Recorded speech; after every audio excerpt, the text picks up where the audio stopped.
In dark prison cells, names are not made, they are broken. But sometimes, someone walks out not the same person who walked in. Someone who rewrites his own story. This is not an ordinary story. This is a story that began in a quiet neighborhood in Damascus and ended in the heart of a battle that reshaped an entire country.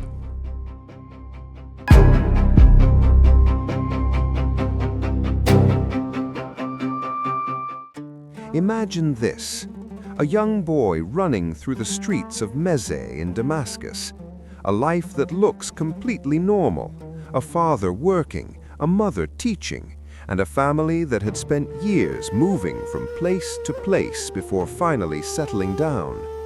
From the Golan to Jordan to Iraq to Saudi Arabia and eventually Damascus. As if this family had been searching for a place to belong from the very beginning. They returned to Damascus in 1989. He was just 7 years old, a quiet child, shy, intelligent. He didn't stand out, but he noticed everything. School, helping in his father's small shop after class, visits to the mosque, a very ordinary life. But inside, nothing was truly ordinary. As he grew older, so did the questions. Why was all of this happening in this region, and who decides its fate? The change didn't come suddenly, it came quietly. At 17, he became more religious, influenced by ideas, by a shifting reality around him. But he wasn't extreme, he was searching.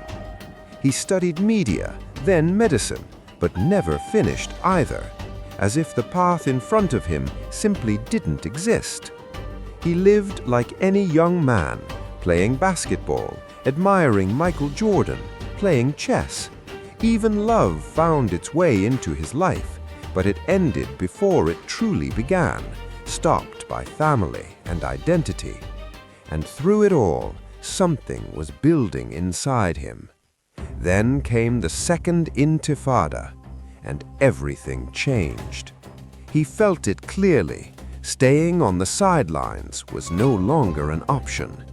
In 2003, a 21-year-old young man boards a bus from Damascus to Baghdad without telling anyone. A decision with no way back. Iraq was nothing like he imagined. There was no room for dreams, only a harsh, fast reality. He joined the fight, faced war, blood, fear, and there his character began to truly take shape. He was no longer someone asking questions, he became someone living the answers. 3 years of fighting, of rising, until he became a leader. But the truth was far harsher than it seemed. On May 14, 2005, everything stopped. Arrest. In a single moment, he moved from open battlefields to closed prison cells. Abu Ghraib, Buka, Cropper, Taji, names that never are forgotten. Years passed, slowly. But inside prison, he wasn't waiting for the end. He was reading, teaching, building connections, and thinking. Not just about getting out, but about what comes after. How do you take everything you've lived and move it somewhere else, to Syria? Prison didn't break him. It reshaped him. It gave him time to see the bigger picture, to plan the road ahead. In 2011, he was released just 2 days before the Syrian uprising began. Coincidence? Or the beginning of something else? He returned to Syria silently. No announcements, no appearances, just movement in the shadows. Watching, building, connecting, until the moment came when everything began to surface. A new entity was formed, a new beginning was declared, a new name entered the scene. Factions began, surfaces expanded, a base was built, but the path was never simple. There were conflicts, divisions, a war against the regime, and a war against other groups, a war within a war. Then came the turning point. Old ties were cut, the project was reshaped, the language changed, the image changed. He was no longer just a field commander, he became the leader of a project.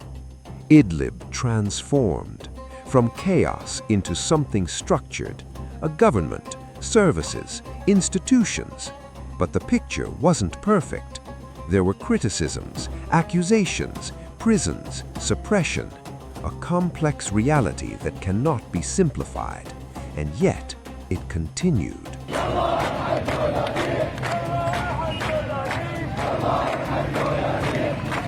Years passed, pressure grew, until everything reached a breaking point. Protests, voices rising in the streets, but he didn't fall. He responded, released detainees, promised reforms, as if trying to reset the course before something bigger. November 2024, an operation begins, and suddenly Syria starts changing faster than anyone expected. Cities fall one after another: Aleppo, Hama, Homs, Dara, and finally Damascus. December 8th, 2024, the moment that summarizes everything. From the shadows to the center stage, from a hidden name to a real one, a long journey reaching its peak. Then a new phase begins, no longer just a leader, now a decision maker. Factions dissolved, forces unified, an old system dismantled, and a new one begins to take shape. For the first time, he appears in a suit and tie after years in the shadows. He speaks of reconciliation, of refugees, of protecting minorities, a different tone, a different image, as if the man who walked out of prison is no longer the same. Today, the story feels complete. From a quiet boy in Damascus, to a fighter in Iraq, to a prisoner, to a shadow leader, to a ruler in Idlib, to a man at the center of power. A long journey filled with blood, pain, difficult choices, loyalty and betrayal, darkness and light. But the truth is, this is not the end of the story, because some stories don't end when they reach the top. They begin there. And the question remains, was this the ending? Or is the real story just beginning?